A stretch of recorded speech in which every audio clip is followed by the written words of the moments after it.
Saterdag 22 Maart lees ek vir ons uit 1 Petrus 1 vers 3. Ons tema, wandel in hoop. Aan God die Vader van ons Here Jesus Christus kom al die lof toe.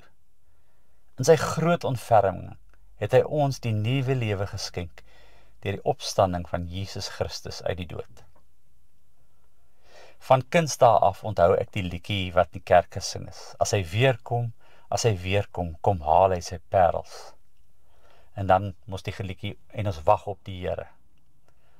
Ons geloof het 'n baie sterk toekomsperspektief, wat ons nie kan sien nie, maar waarop ons hoop. En die vraag is, hoe lyk daai hoop?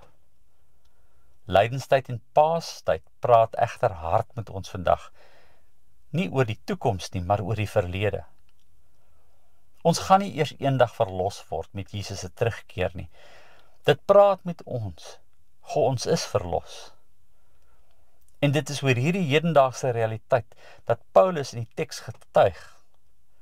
Ons dank God, omdat hy reeds deur Jesus Christus se dood en opstanding ons die nuwe lewe geskenk het. Hoe verander hierdie belofte ons gesindheid of ons hoop oor die toekoms waarop ons wag? Hierdie seker einde verander beslis die wyse waarop ons vandag leef. Dit bring ons die vermoë om te midde van enige uitdagings wat oor ons pad kom, te kan volhard. Romeine 5 skryf Paulus oor hoe volharding egtheid van geloof kweek en dit vorm gee aan 'n nuwe hoop wat in ons leef. Kom ons bid saam.